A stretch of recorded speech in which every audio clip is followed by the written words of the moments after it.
हरि।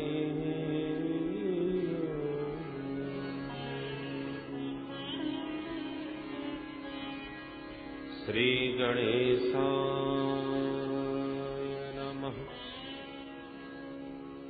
श्री सरस्वत्यै नमः। श्री गुरुचरणकमलेभ्यो नमः। ध्येयं सदा परिभवग्नमभीष्टदोहम् तीर्थास्पदं शिवविरिञ्चिनुतं शरण्यम्। भृत्यार्तिहं प्रणतपाल भवाब्धिपोतम् वन्दे महापुरुषते चरणारविन्दम्।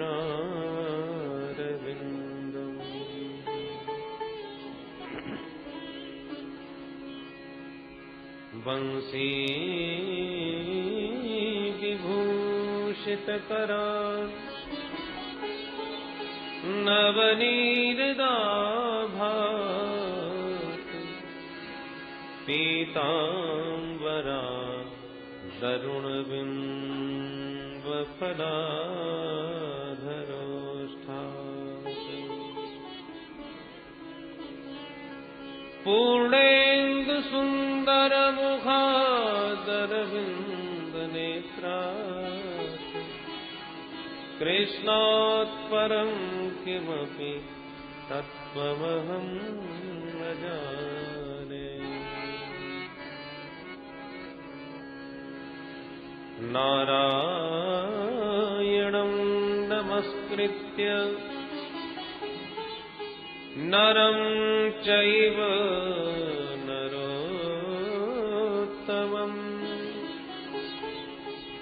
देवीं सरस्वतीं व्यासं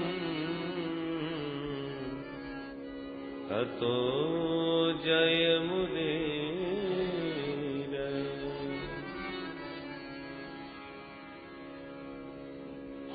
सीतानाथ समारंभा श्रीरामानन्दार्य मध्यमा अस्मदाचार्यपर्यन्ता वन्दे गुरुपरम्परा। गौरांगं रसमयं नित्यं रसाचार्यं रसोत्सुकम् श्रीरामहर्षण देवाख्यं सद्गुरुं प्रणमाम्यहम्।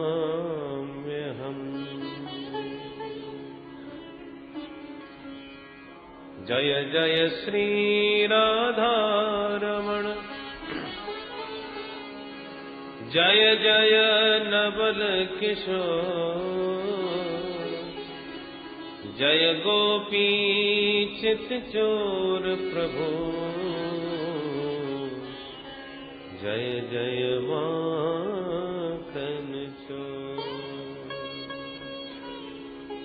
बोल वृंदावन बिहारी लाल की जय।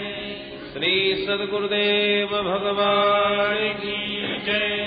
श्रीमद्भागवत महापुराण की जय। गंगा मैया की जय। श्री हरिद्वार धाम की जय। जय जय श्री राधे। आइए मन और वाणी को पवित्र करने के लिए कुछ क्षण भगवान नाम का आश्रय लें। राधे राधे गोविंद गोविंद राधे राधे राधे गोविंद गोविंद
गोविंद राधे गोपाल राधे राधे राधे हरि बोल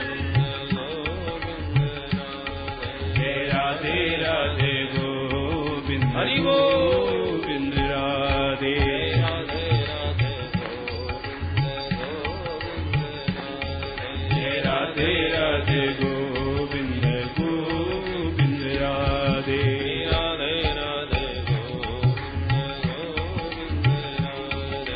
राधे राधे गोविंद गोविंद राधे गोविंद राधे गोपाल राधे जय जय गोविंद राधे गोपाल राधे गोविंद राधे राधे गोपाल राधे जय जय गोविंद राधे राधे गोपाल राधे गोविंद राधे राधे गोपाल राधे जय जय गोविंद राधे राधे गोपाल राधे गोविंद राधे गोपाल राधे जय जय गोविंद राधे राधे गोपाल राधे गोविंद राधे गोपाल राधे गोविंद राधे राधे गोपाल राधे गोविंद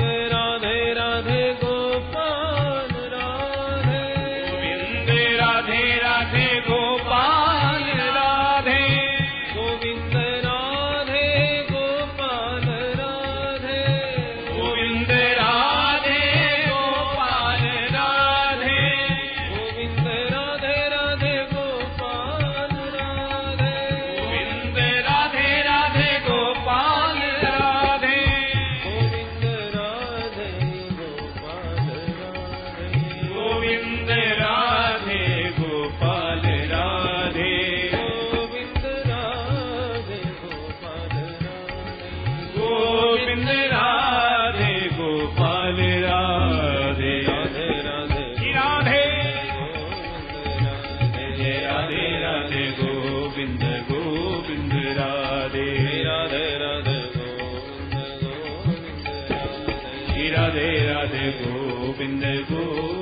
राधे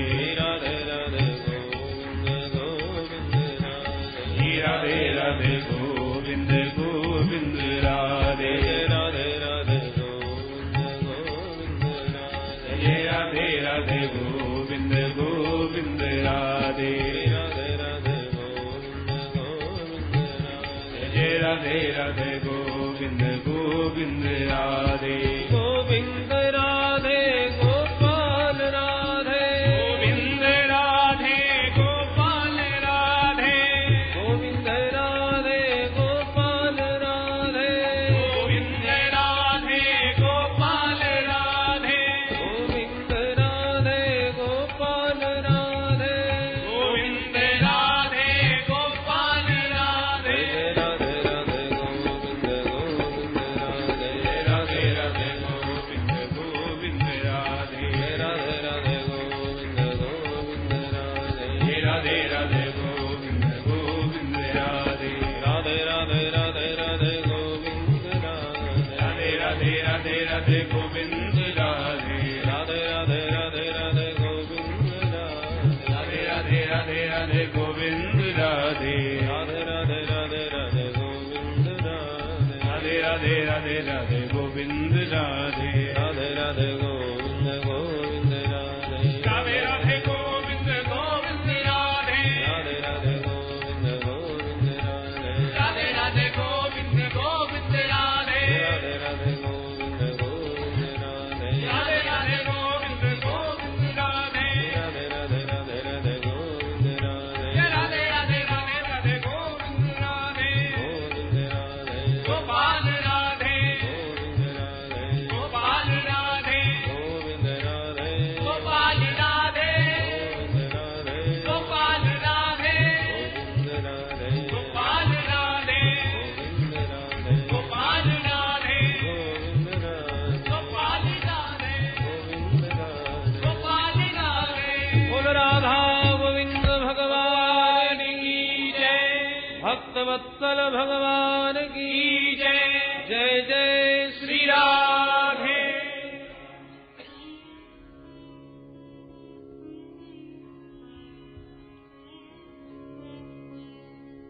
सच्चिदानन्दरूपाय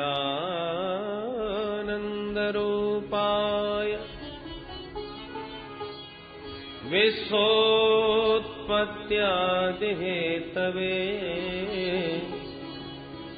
तापत्रय विनाशाय श्रीकृष्णाय वयं नमः। श्रीकृष्णाय वयं नमः। परम मंगलमय प्रभु श्री बालकृष्ण लाल की बंगमय प्रति स्वरूपा श्रीमद्भागवत महापुराण ज्ञान यज्ञ सप्ताह का विगत कई वर्षों से इस वर्ष पुनः इस वैसाखी के पावन पर्व पर मां गंगा के पुलिन पर संत महापुरुषों के सानिध्य में आज प्रारंभ होने जा रहा है। भगवान के मंगलमय स्वरूप का ध्यान करते हुए कथा का शुभारंभ करें। भगवान का स्वरूप कैसा है? सतघन चित घन आनंद घन है। ऐसे भगवान सच्चिदानंद स्वरूप जो समस्त विश्व का पालन, सृजन और संहरण तीनों के जो हेतु हैं, जिनकी पावन चरण शरण ग्रहण करते ही जीव के तापत्रय समाप्त हो जाते हैं, ऐसे गोविंद के पाद पद्मों में हम सब मिलकर के बारंबार प्रणाम करते हैं। महाभागवत श्री सुखदेव जी का ध्यान करते हुए नैमिषारण्य की पावन भूमि में सूत जी महाराज सौनकादि ऋषियों को यह मंगलमयी कथा सुना रहे हैं। हम भी अपने मन को वहीं लेकर के चले। 88,000 श्रोता समुदाय के मध्य सौनक जी प्रधान श्रोता बन के विराजमान हैं, जो सबका प्रतिनिधित्व कर रहे हैं। और आयु में जो छोटे हैं, ऐसे श्री सूत जी महाराज व्यास पीठ पर सुशोभित हो रहे हैं।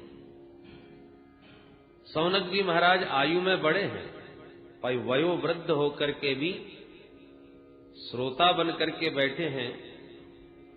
और इनकी विशेषता क्या है? कथामृत रसास्वाद कुशल। भगवान का कथामृत पान करने में परम कुशल है। महान विद्वान और वयोवृद्ध होकर के भी एकदम अनभिज्ञ बन जाते हैं जब श्रोता बन के बैठते हैं, तब जैसे हमको कुछ आता ही ना। यही इनकी कुशलता है। आज सौनक जी सूत जी को नमन करते हुए पूछते हैं, महाराज अज्ञान ध्वांत विध्वंस कोटि सूर्य समप्रभ सूताख्या हि कथा सारम मम कर्ण रसायनम। हे सूत जी महाराज, हम लोगों का हृदय अज्ञान के घोर अंधकार से व्याप्त है। ये त्रिभुवन के अंधकार को दूर करने में तो सूर्य भगवान समर्थ हैं, पर जीव के हृदयगत अंधकार को सूर्य भगवान की किरणें दूर नहीं कर सकती। उस अज्ञान तिमिर को ध्वस्त करने के लिए सूत जी महाराज आपके पास करोड़ों सूर्य के समान ज्ञान का प्रकाश है। कोटि सूर्य समप्रभ, वह ज्ञान की एक किरण हम लोगों के हृदय पटल पर भी डाल दीजिए, ताकि हमारा अज्ञान तिमिर ध्वस्त हो जाए। हम ये जानना चाहते हैं कि भक्ति, ज्ञान और वैराग्य को बढ़ाने के लिए वैष्णव लोग क्या करते हैं। ऐसा कौन सा कार्य किया जाए जिससे माया मोह का निवारण हो जाए। देखिए महाराज, अब घोर कलिकाल आ गया है, लोगों की आसुरी वृत्ति हो गई है, हर प्राणी क्लेश से आक्रांत है। ऐसे प्राणियों का कैसे कल्याण होगा? जो पवित्र को भी पवित्र कर दे, मंगलों का भी मंगल कर दे, और भगवत प्राप्ति का जो सरलतम साधन आप समझते हो, वो कृपा करके आज हमें बतला दें। क्योंकि आपके ऊपर गुरुदेव भगवान की बड़ी कृपा है।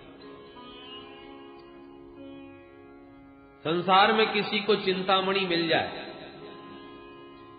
चिंतामणि का चमत्कार है, जिस वस्तु का चिंतन करो वही वस्तु प्रदान कर देती है, संसार की कोई भी वस्तु हो।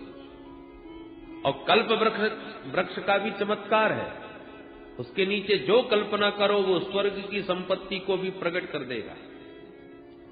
पर चिंतामणि और कल्प वृक्ष में भी ये सामर्थ्य नहीं है जो परमात्मा को प्रकट करके दिखा दे या ब्रह्म साक्षात्कार करा दे। ये सामर्थ्य तो केवल गुरुदेव भगवान की कृपामयी छाया में है, और वो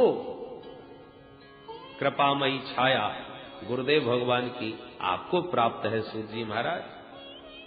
इसलिए आपके लिए कुछ भी दुर्लभ नहीं। गुरु कृपा से तो जो बड़े बड़े योगियों को दुर्लभ वैकुंठ है, वह भी अति सुलभता से प्राप्त हो सकता है। चिंतामणिर्लोक सुखम सुरद्रुः स्वर्ग संपदम प्रयक्षते गुरु प्रीतो वैकुंठम योगी दुर्लभम। इसलिए हे सूत जी महाराज, गुरु कृपा का प्रसाद हमको भी कृपा करके प्रदान करें। सूत जी महाराज प्रसन्न हो गए, प्रमुदित हो गए और बोले, हे सौनकादि ऋषियों, आपके मन में मेरे प्रति इतना प्रेम है, इतना स्नेह है, तो अब हम तुम्हें समस्त शास्त्रों का सार ही सुनाने जा रहे हैं, जो संसार के भय को ही दूर कर दे। उसे आप सावधान होकर के सुनिएगा। जब कोई व्यक्ति कोई कीमती वस्तु देता है ना, तो सावधान कर देता है देने वाले को, जरा संभाल के रखिएगा। ऐसे ही वक्ता जब कोई विशिष्ट बात कहने जाता है तो श्रोताओं को सावधान कर देता है। और श्रोताओं से निवेदन है कि कथा के बीच में कृपा करके ना आने, आप उन्हें वहीं रोक दीजिएगा। बोलो जय श्री कृष्ण।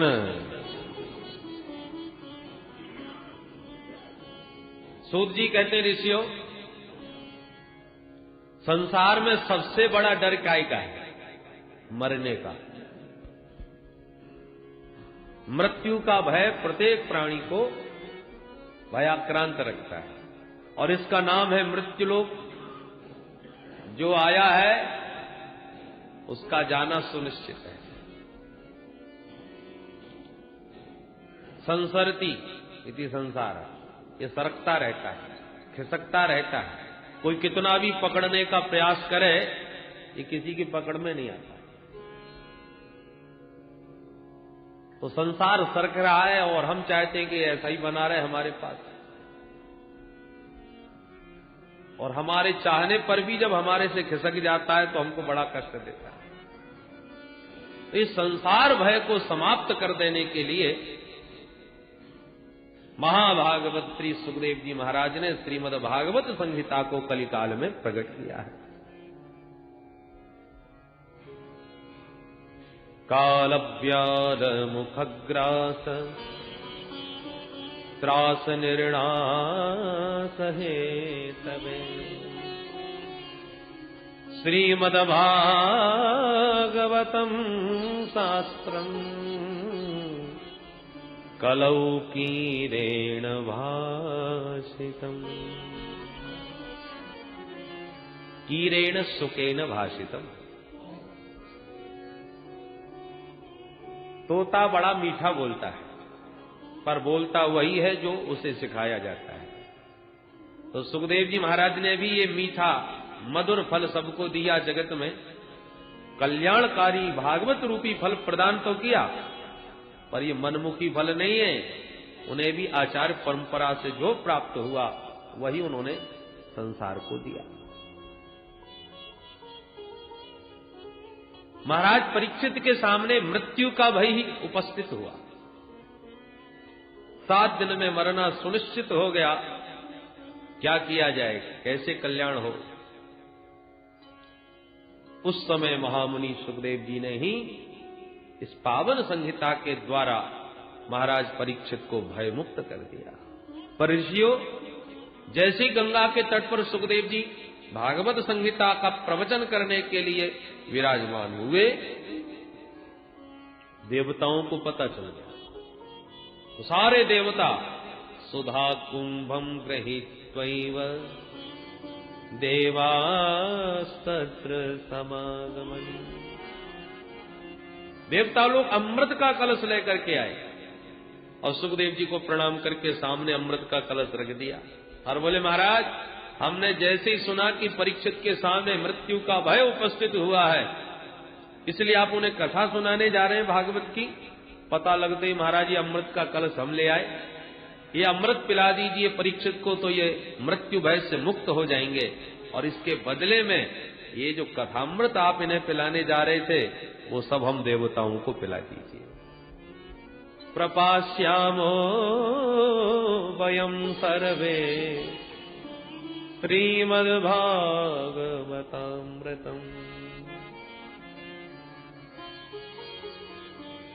प्रस्ताव रखा देवताओं ने, तो सुखदेव जी बड़ी जोर से हंसे और बोले, अरे ठगियाओ, तुम्हारे आते ही मैं समझ गया था कि कुछ गड़बड़ है। दधीच बाबा को दंडवत करने गए तो बदले में हड्डियां मांग गए। स्वकार्य कुशलासुरा, तुम लोग बड़े स्वार्थी हो, अपना कार्य करने में बड़े निपुण हो, और स्वार्थी व्यक्ति तुम्हारे फायदे की ज्यादा बातें करे तो सावधान हो जाना चाहिए कि हमारे प्रति ये इतना उदार क्यों हो रहा है। तो देवताओं ने पहला फायदा तो परीक्षित का ही बताया, अमृत पिला दीजिए महाराज, अमरत्व को प्राप्त हो जाएगा। तो सुखदेव जी तो उसी समय सजग हो गए कि अमृत कोई साधारण वस्तु तो है नहीं। समुद्र मंथन किया गया, उन 14 रत्नों में सबसे दिव्य अंतिम रत्न अमृत प्रकट हुआ, जिसके बंटवारे को लेकर के बड़ा भयंकर देवासुर संग्राम हुआ। और ऐसा वह दुर्लभ अमृत आज देवता अपने आप ही प्रदान कर रहे हैं, बिना मांगे, बिना आह्वान किए दौड़े चले आ रहे हैं। बिना मतलब के कोई इतनी कीमती वस्तु क्यों देगा? परंतु जब इसके बदले में भागवतामृत मांगा, इसी से आप समझ लीजिए कि वो अमृत इतना दुर्लभ, तो ये अमृत कितना अद्भुत होगा जिसके बदले में वो अमृत देने को तैयार देवता। घाटे का सौदा देवता कभी नहीं करता। आज अपना अमृत रख दिया सामने कि ले लीजिए महाराज, पिला दीजिए परीक्षित को। और प्रपास्यामो वयम सर्वे श्रीमद्भागवतामृतम, इसके बदले में हम ये भागवतामृत चाहते। सुखदेव जी हंसते हुए बोले, देवताओं, तुम श्रद्धा से श्रोता बन के आते तो मैं अवश्य सुनाता, पर तुम तो सौदागर बन के आए हो। अरे सौदागर ही नहीं, महाठगिया, ठग बन के आए। क्योंकि कोई कांच का टुकड़ा पकड़ा करके और उसके बदले में ज्वेलर से हजारों की, करोड़ों की कीमती बहुमूल्य मणि मांगे, तो सरासर उसे ठग ही कहा जाएगा। कहां कांच का टुकड़ा और कहां लाखों की मणि? तुम वही कर रहे हो देवता। तुम्हारा अमृत कांच का टुकड़ा और मेरा कथामृत लाखों की मणि। क्व कथा क्व सुधा लोके, क्व कांच क्व मणिर्महा, ब्रह्मरातो विचार्यैवं तदा देवांगहासः। क्व सुधा क्व कथा क्व कांचः क्व मणि। अरे विनिमय बराबर की वस्तुओं का होता है। तो वही कीमत की तुम्हारी वस्तु, वही हमारी, चलो अदला बदली कर ले। पर कांच और मणि का तो कोई बराबरी नहीं, इसलिए तुम ठग हो। अभक्तास्तास्य विज्ञाय न ददौ स कथामृतम् श्रीमद्भागवती वार्ता सुराणामपि दुर्लभा। देव दुर्लभ ये कथामृत है ऋषियों, जो सुखदेव जी ने देवताओं को डांट के भगा दिया पर नहीं दिया। विचार कीजिए, एक ओर कथामृत, दूसरी ओर सुधामृत, कौन सा अमृत श्रेष्ठ है? सुधामृत की क्या विशेषता है जी?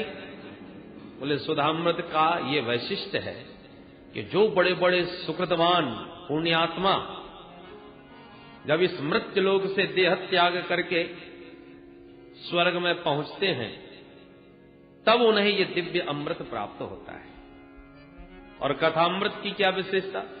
बोले कथामृत के लिए तो कोई पुण्यात्मा हो या दुष्टात्मा हो, पतितात्मा हो, पापात्मा हो, कोई कैसा भी हो, जो आवे ये अमृत सबको पिलाया जाता है, सबके लिए सुलभ है। तो पहली विशेषता तो यह है कि स्वर्ग का सुधामृत पक्षपाती है, भेदभाव करता है, और हरि का कथामृत निष्पक्ष है, जो आवे सबको मिलता है, अभेदवादी है। दूसरी विशेषता, स्वर्ग का अमृत पीने वाले देवताओं के सनई सनई सुकृत क्षीण होते चले जाते हैं, और क्षीणे पुण्य मर्त्यलोकम विशंति, पुण्य समाप्त होते ही वो धरातल पर गिर पड़ते हैं। और हरि कथामृत की क्या विशेषता है? बोले कल्मषापहम। स्वर्ग का सुधामृत पुण्यापहम और हरि कथामृत कल्मषापहम। वो अमृत स्वर्ग का पुण्यों को क्षीण करके ऊपर से नीचे गिराता है, और हरि कथामृत पापों को, कल्मशों को नष्ट करके हरि के परम पद को प्रदान कराता है। तो बताइए कौन सा अमृत श्रेष्ठ मानेगा? बोलो जय श्री कृष्ण। स्वर्ग सुधामृत दीर्घ जीवी बनाता है, हरि कथामृत दिव्य जीवी बनाता है। स्वर्ग का सुधामृत अमरत्व प्रदान करता है, तो हरि का कथामृत अभयत्व प्रदान करता है। हर दृष्टि से दिव्य है। सुखदेव जी ने तौल करके निर्णय दिया है, जहां पर विष्णुरात श्रोता हो और ब्रह्मरात वक्ता हो, ऐसे श्रोता और वक्ता को कौन छल सकता है? परीक्षित कोई साधारण श्रोता नहीं। माता के गर्भ में ही अश्वत्थामा के ब्रह्मास्त्र से बचाने के लिए परमात्मा ने स्वयं दर्शन दिया। गर्भ में जाकर परीक्षित को कृपा प्रदान करी। और सुखदेव जी महाराज को भी मां के गर्भ में ही भगवान ने आशीर्वाद दिया, तब मां के गर्भ से 12 साल के बाद बाहर आए।